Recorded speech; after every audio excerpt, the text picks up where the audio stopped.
ಇವತ್ತು ಯಾವ್ದು ಹಿಟ್ಟಾಗಿದೆ ಎಲ್ಲ ಸಿನಿಮಾ ಆಚೆಯವರೇ ತಂದಿರೋದು. ದೊಡ್ಡ ತಮಿಳ್ ಸಿನಿಮಾಗಳೆಲ್ಲ ತರ್ತಾ ಇರೋರು ತಮಿಳವರೇ ತಂದು ಇಲ್ಲಿಂದ ಡಿಸ್ಟ್ರಿಬ್ಯೂಷನ್ ಮಾಡ್ತಾ ಇದ್ದಾರೆ. ತೆಲುಗು ಪಿಕ್ಚರ್ ದೊಡ್ಡ ಪಿಕ್ಚರ್ ತಂದಿರೋರು ಎಲ್ಲ ತೆಲುಗವರೇ, ಯಾರು ಕನ್ನಡದವ್ರು ತಂದಿಲ್ಲ ಸ್ವಾಮಿ. ಇವಾಗ ರಜನಿಕಾಂತ್ ಪಿಕ್ಚರ್ ತಂದವನು ತಮಿಳವನೇ. ದೊಡ್ಡ ಹಿಟ್ಟಾಯ್ತಲ್ಲ ಮೊನ್ನೆ 7 ಕೋಟಿನೋ 8 ಕೋಟಿನೋ ಮಾಡ್ತು, ಆ ತಮಿಳ್ ಪಿಕ್ಚರ್ ತಂದಿರೋನು ತಮಿಳವನೇ. ಇಲ್ಲಿ ಕುಂತ್ಕೊಂಡು ಡಿಸ್ಟ್ರಿಬ್ಯೂಷನ್ ಮಾಡ್ತಾ ಇದ್ದಾರೆ. ನಾಳೆ ನಮ್ಮನ್ನೇ ಓಡಿಸೋ ಸ್ಟೇಜಿಗೆ ಬರ್ತಾರೆ ಅವರಷ್ಟೇ. ಹೇಳಿದ್ರು ನಾವೆಲ್ಲಿ ಜಾಗ ಕೊಟ್ಟಿದ್ದೀವಿ, ಹೋಟ್ಲಲ್ಲಿ ರೂಮ್ ಹಾಕೊಂಡು ಮಾಡ್ತಾವ್ರೆ. ಜಾಗ ಕೊಟ್ಟವರು ಪ್ರದಕ್ಷಿಕರು, ನಾವೆಲ್ಲಿ ಜಾಗ ಕೊಟ್ಟಿದ್ದೀವಿ ಅವ್ರಿಗೆ? ಯಾರು ಹೇಳಿದ ಥರ ಜಾಗ ಕೊಟ್ಟಿದ್ದೀವಿ ಅಂತ? ಸರ್, ಇವಾಗ ಇದು ನಿನ್ನೆ ಮೊನ್ನೆ ಸಮಸ್ಯೆ ಅಲ್ಲ, ಸುಮಾರು ವರ್ಷಗಳಿಂದನೇ ಥಿಯೇಟರ್ ಸಮಸ್ಯೆ ಬರ್ತಾ ಇದೆ. ಸಡನ್ ಆಗಿ ಚೇಂಜ್ ಮಾಡಿ ಅಂದರೆ ಚೇಂಜ್ ಮಾಡೋಕ್ಕೂ ಆಗಲ್ಲ. ಸೊ ಮೊನ್ನೆ ಒಬ್ರು ಯಾರೋ ಡಿಸ್ಟ್ರಿಬ್ಯೂಟ್ರು ಪ್ಲಸ್ ಡೈರೆಕ್ಟರ್ ಒಂದು ಮಾತು ಹೇಳಿದ್ರು, ಬೆಂಗಳೂರು ಅನ್ನುವಂಥದ್ದು ತಮಿಳು ತೆಲುಗು ಇಂಡಸ್ಟ್ರಿಗೇನೆ ಸೀಮಿತ ಆಗಿದೆ, ಕನ್ನಡ ಬಿಟ್ಟು ಬೇರೆಲ್ಲ ಸಿನಿಮಾಗಳು ಇಲ್ಲಿ ಇದಾಗುತ್ತೆ ಅಂತ. ಕರ್ನಾಟಕದಲ್ಲಿ ಬೇರೆನೂ ಜಿಲ್ಲೆಗಳಿದೆ, ಅಲ್ಲಿ ಗ್ರಾಬ್ ಮಾಡ್ಕೋಬಹುದಲ್ವಾ ಅಂತ, ಅದಂತ ಪ್ರಯತ್ನ ಮಾಡಿದ್ದೀರಾ ಅಂತ? ಇಲ್ಲ, ಅಲ್ಲಿ ಗ್ರಾಬ್ ಮಾಡ್ಕೊಬೋದು ಅಂತಾರೆ. ಕೋಲಾರಕ್ಕೆ ಹೋಗಿದ ತಕ್ಷಣ ತೆಲುಗು, ರಾಯಚೂರಿಗೆ ಹೋಗಿದ ತಕ್ಷಣ ಮಾಡ್ಕೊಂಡ್ಬಿಟ್ಟಿದೀವಿ ನಾವು. ರಾಯಚೂರು ಹೋಗಿದ ತಕ್ಷಣ ತೆಲುಗು, ಈ ಕಡೆ KGF ಹೋಗಿದ ತಕ್ಷಣ ತಮಿಳು. ಕನ್ನಡ ಎಲ್ಲಿದೆ? ಬಳ್ಳಾರಿ ಅವರು ಡಿಸ್ಟ್ರಿಬ್ಯೂಷನ್ನೇ ಮಾಡ್ಕೊಂಡಿದ್ದಾರೆ ಸಪ್ರೇಟು. ರಾಯಚೂರೇ ತೆಲುಗು ಡೈರೆಕ್ಟ್ ಹೈದರಾಬಾದಿಂದ ಮಾಡ್ತಾರೆ, ಬಳ್ಳಾರಿ ಬಂದು ಗುಂತ್ಕಲ್ನಿಂದ ಮಾಡ್ತಾ ಇದ್ದಾರೆ. ಏನು ಎಲ್ಲಿದೆ ನಮ್ದು? ಅದು ಹಂಚ್ಕೊಂಡು ತಿನ್ಕೊಂಡ್ಬಿಟ್ಟಿದೀವಿ. ಅದು ಒಂದು. ಇನ್ನೊಂದು, ನಮ್ಮ ಸಿನಿಮಾಗಳು ಮಾಡಿಲ್ಲ, ನಾವು ಒಳ್ಳೆ ಸಿನಿಮಾಗಳು ಮಾಡಬೇಕು. ನಾ ಹೇಳೋದ್ನಲ್ಲ, ಒಂದು 200 ಸಿನಿಮಾದಲ್ಲಿ 1, 2, 3 ಸಿನಿಮಾ ಬಂತು ಅಂದರೆ ಅದಕ್ಕೆ ಇಂಡಸ್ಟ್ರಿಗೆ ಒಳ್ಳೇದಲ್ಲ. ನಾವೊಂದು ನಿರ್ಮಾಪಕರಾಗ್ರಿ, ನಾವೊಂದು ಅಟ್ಲೀಸ್ಟ್ ಒಂದು 10 ರಿಂದ 15 ಒಳ್ಳೆ ಸಿನಿಮಾ ಬರಲೇಬೇಕು.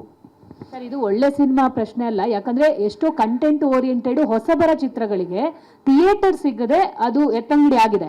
ಈ ಹಿಂದೆ 4-5 ಸಿನಿಮಾಗಳ ಎಕ್ಸಾಂಪಲ್ ಕೊಡಬಹುದು.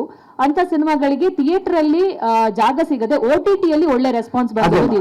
ಅದಕ್ಕೆ ಏನ್ ಸೊಲ್ಯೂಷನ್ ಮಾಡ್ಬೇಕು ಅಂದ್ರಮ್ಮ, ಒಂದು ಥಿಯೇಟರ್ ಕಡೆಯಿಂದ, ಯಾಕಂದ್ರೆ ಒಂದು ಹೊಸಬರು ಸಿನಿಮಾ, ಒಂದು ಕಂಟೆಂಟ್ ಸಿನಿಮಾ ಅಂದಾಗ ಅದಕ್ಕೆ ಒಂದು ಎಕ್ಸ್ಟ್ರಾರ್ಡಿನರಿ ಓಪನಿಂಗ್ ಬರಲ್ಲ.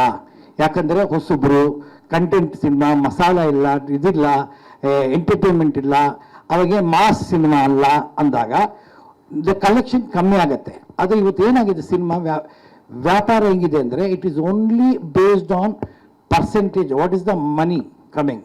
ಯಾಕಂದರೆ ಮಲ್ಟಿಪ್ಲೆಕ್ಸ್ ಆಗಲಿ ಎಲ್ಲ ಶೇರಿಂಗಲ್ಲಿದ್ದಾರೆ. ಸೊ ಅವ್ರಿಗೆ ಟಿಕೆಟಿಂದ ಮಲ್ಟಿಪ್ಲೆಕ್ಸ್ಗೆ ದುಡ್ಡು ಬರಲ್ಲ. ಅಲ್ಲಿಗೆ ಬರೋ ಪ್ರೇಕ್ಷಕರು, ಸ್ಪೆಕ್ಟೇಟರ್ಸ್, ಪಾಪ್ಕಾರ್ನ್, ಅದನ್ನು ಮಿಕ್ಕಿದ ಈಟೇಬಲ್ಸ್ ಮಾಡ್ತಾರೆ. ಅದರಲ್ಲಿ ಅವ್ರಿಗೆ ಜಾಸ್ತಿ ವ್ಯಾಪಾರ ಇದೆ, ಅದರಲ್ಲಿ ಜಾಸ್ತಿ ಲಾಭ ಇದೆ.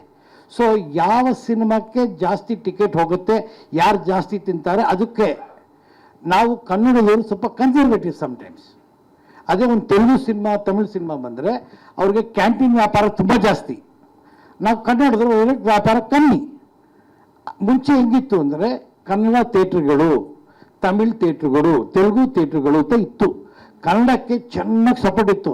1969 ಮೇಯರ್ ಮುತ್ತನ್ನ ಮಾಡಿದಾಗಲೂ ನಮಗೆ KG ರೋಡಲ್ಲಿ ಮೇನ್ ಥಿಯೇಟರ್ ಪ್ರಾಬ್ಲಮ್. ತ್ರಿವೇಣಿನೂ ಅವತ್ತು ಜಗಳಾಡೇ ತ್ರಿವೇಣಿ ತಗೊಂಡಿದ್ದು ನಾವು, ಇವತ್ತು ಹಂಗೆ ಇದೆ. ಸೊ ನೀವು ಹೇಳ್ದಂಗೆ ಇದು ಇವತ್ತಿನ ಸಮಸ್ಯೆ ಅಲ್ಲ, ಇದು ನೆವರ್ ಎಂಡಿಂಗ್ ಸಮಸ್ಯೆ. ಇದು ಹೆಂಗಾಗತ್ತೆ ಅಂದರೆ, ಒಂದು ನಾವು ಅಂಡರ್ಸ್ಟ್ಯಾಂಡಿಂಗಲ್ಲಿದ್ದು, ನಾವು ಪರಭಾಷೆ ಬರಬಾರ್ದು ಅಂತ ಹೇಳ್ತಾ ಇಲ್ಲ, ಅದಕ್ಕೆ ಸಪೋರ್ಟ್ ಮಾಡಬಾರ್ದು ಅಂತ ಹೇಳ್ತಾ ಇಲ್ಲ.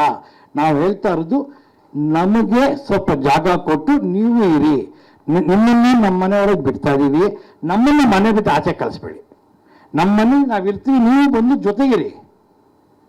ಇವಾಗ ಏನಾಗಿದೆ, ಕನ್ನಡ ಸಿನಿಮಾಕ್ಕೆ ಥಿಯೇಟ್ರ್ ಇಲ್ಲ, ಅದೇ 3 ತೆಲುಗು ಸಿನಿಮಾಕ್ಕೆ ಥಿಯೇಟರ್ ನಂಬರ್ ಆಫ್ ಶೋಸ್ ಜಾಸ್ತಿ ಹೋದಾಗ, ಈಗ ನಮ್ದು ಚೆನ್ನಾಗಿಲ್ಲ, ಪಿಕ್ಚರ್ ಡಬ್ಬ ಅಂದರೆ ನಾವು ಕೇಳಲ್ಲ.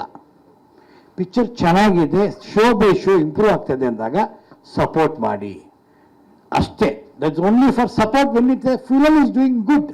ಸ್ವಾದಿಷ್ಟತೆಯ ಸ್ವಾದ, ತಾಜಾತನದ ಆಹ್ಲಾದ, ಉತ್ತಮ ಆರೋಗ್ಯ ಮತ್ತು ಹೆಚ್ಚಿನ ರೋಗ ನಿರೋಧಕ ಶಕ್ತಿಯ ವೃದ್ಧಿಗೆ ಈಗ ನಿಮಗೆ ಸಿಗುತ್ತಿದೆ ಉತ್ತಮ ಗುಣಮಟ್ಟದ ಪೌಷ್ಟಿಕಾಂಶ. Shri Vaidik millet health mix, ಇದು ಸಿರಿಧಾನ್ಯಗಳ ಸಂಪತ್ತು.